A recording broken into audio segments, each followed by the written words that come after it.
Live from CNN Atlanta, this is Connect the World. Welcome back to Connect the World. I'm Lynda Kinkade, filling in for my colleague Becky Anderson. Good to have you with us. Well, the United States has left the main command post of its war on terror. The Afghan military is now in charge of the Bagram Air Base, which is north of Kabul. The handover happened overnight as US forces prepared to leave after nearly 20 years in the country. Bagram was the centre of operations as America and its allies fought the Taliban and al-Qaeda following the September 11 terror attacks. Well, now US troops are winding down their presence in the country and could be completely gone within days. Well, meantime, the Taliban are making a resurgence, fueling fears of a new war. And there are fears about what comes next for Afghanistan. CNN's Anna Coren has more on the precarious moment. The vast might of the US military transformed this dusty airstrip into a miniature city and the nucleus of America's longest war. Ultimately, that might could not transform Afghanistan. Friday morning, nearly 20 years after US soldiers captured Bagram Air Base as a launchpad for the war on terror, the last US servicemen and women departed Afghanistan. A nation not left strong, prosperous or secure, despite the sacrifice of more than 2,400 American lives and over 100,000 Afghan civilians, according to the United Nations. Deserted street in a faraway country. Many of those fallen soldiers repatriated from these runways, now in the possession of Afghan government forces as they continue their lonely fight with the Taliban. They are the only ones who will consider Friday's US departure a victory. The security situation is not good right now. That's something that's recognized by the Afghan security forces, and they're making the appropriate adjustments as we move forward. Taliban fighters have seized back swathes of the country Americans fought and died to liberate. After once boasting a force of over 100,000 in Afghanistan, there will remain as few as 600 US troops here to provide security for American diplomats. We intend to maintain a diplomatic presence in Kabul.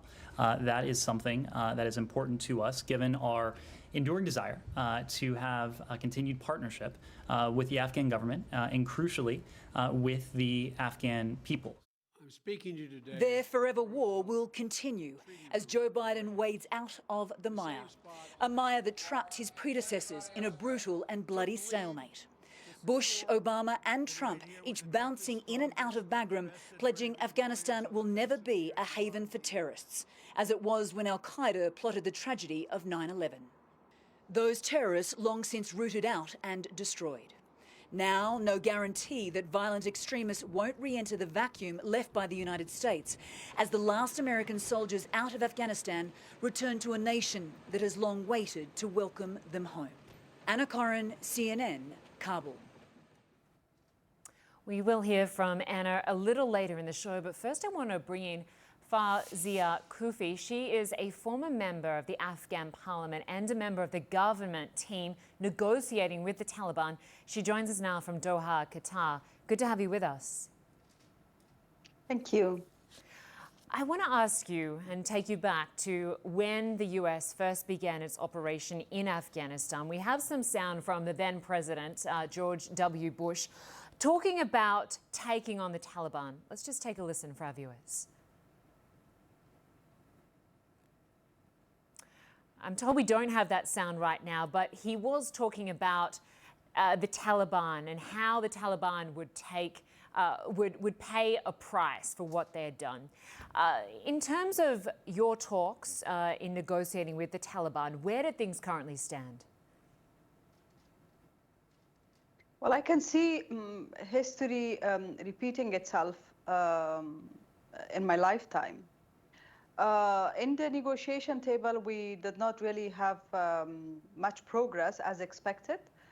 I think the least the US could do is to postpone the announcement for their complete withdrawal from Afghanistan until a peace agreement was reached between the two sides. That could have been a window of hope for the future. Now, given the situation, very hectic, unpredictable, I can see that when the Soviets withdraw from Afghanistan, almost the same situation is happening. So 20 years after the US moved into Afghanistan, you think we could see a complete reversal, potentially a situation that might be worse? I think, yes, as I said before, the regional players are now getting more relevant and more active to play their politics in Afghanistan. As Taliban are getting more ground, I can see that the communities are rearming themselves to protect their communities. In some villages and in some communities, I'm being told through my connections in Afghanistan while we are in Doha negotiating, that they repeat the same things that they were doing before. In terms of their attitudes and behaviors towards the public, towards the woman. I'm being told that they do not allow women to go to hospitals without a male companion. It's the same thing that we have actually gone through this when they were in power. So there are signs, when you look at the region, there are signs of the regional powers reshaping themselves to influence. Of course, the same situation when it comes to communities arming and militias to arming themselves to protect. And in Kabul, I think the politicians are kind of bickering. They are talking about unity and consensus, but that is just in words, not in practice. I think a lot of what is going on in Afghanistan also depends on the fact that we have shortages in terms of good governance. I'm told we now have that sound from the former US President, George W. Bush. I just want to play that for our viewers. Now, the Taliban will pay a price. By destroying camps and disrupting communications, we will make it more difficult for the terror network to train new recruits and coordinate their evil plans. At the same time, the oppressed people of Afghanistan will know the generosity of America and our allies.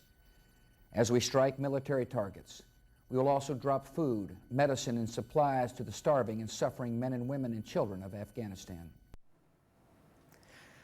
Farzia, given that the Taliban is now making gains as the US leaves, what exactly has the US achieved during this past 20 years? Many achievements in Afghanistan, not only with the presence of US, but of course with the support of the international community led by the United States, but also with the resilience and the strength of the people of Afghanistan. I think you start from the freedom of speech, the very dynamic media we have, to women's education, and to above all, this transformation that has happened, the generation transformation. Yes, we can talk about the number of buildings that are built, schools that are built. These are things that you can see as a benchmarks, but the things that the world does not see and kind of tend to forget or abandon Afghanistan is the transformation that we have seen, the transformation that the people of Afghanistan, the credit goes to them in terms of their interest, their support, their vocal voice, their participation in promoting and protecting their principles of democracy, participating in the election. We must remember that people actually put their lives at risk when they were participating in the election. I remember how people's fingers were cut when they were participating in the election for voting, for using the ink in their fingers. So those common kind of struggles that we have walked very, very long way with our international community are potentially at risk. It certainly sounds that way, because obviously the Taliban is a group that's notorious for its treatment of women. And you mentioned a few things earlier in terms of not allowing a woman to leave the house without a male escort, not allowing girls to be educated after the age of 8, forcing teenage girls into marriage. What do you fear could happen for women like yourself as the Taliban gains more territory? Women have been in the full front of, demonstrating at the front and more prosperous and democratic Afghanistan. They have been very vocal with our international allies in protecting, as I stated before, and progressing the common principles of living in peace and in harmony and dignified life with ourselves and with the world. As they have been in the full front, we know that there were enormous attacks, and they continue to be enormous attacks against their lives. They have also been demoralized in terms of pressurizing them to stay home. They're the main target, basically. When it comes to security, as the situation becomes more military, women are the main losers of this. The concern I have is, as somebody who have spent all my life in Afghanistan, my family, my daughters, my children are back home while I'm talking here, that how are we connect those who are actually negotiating in the negotiation table? And they have been giving statements that, they allow women to go to school, they allow women to go to work, they respect, the woman's right within Islamic principles. To those who are actually fighting on the ground, and we see that there are reports that they do not respect some of these things that the Taliban in their political office claim. So I think people of Afghanistan expect more bold steps from Taliban to ensure that they're not going to take Afghanistan to zero location.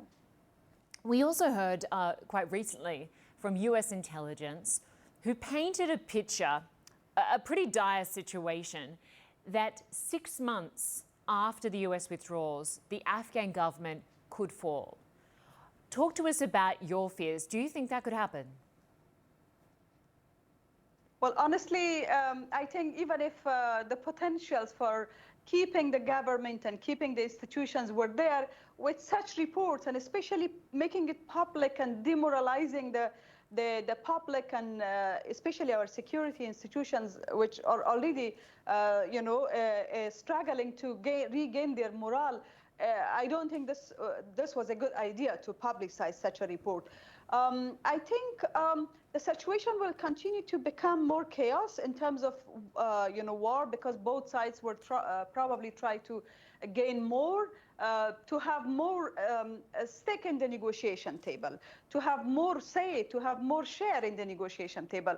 So even if we come to a political agreement, I think that will be on the basis of who got more power on the ground, who has more control of the territory on the ground. So I think when it comes to complete collapse, I don't think this is going to happen.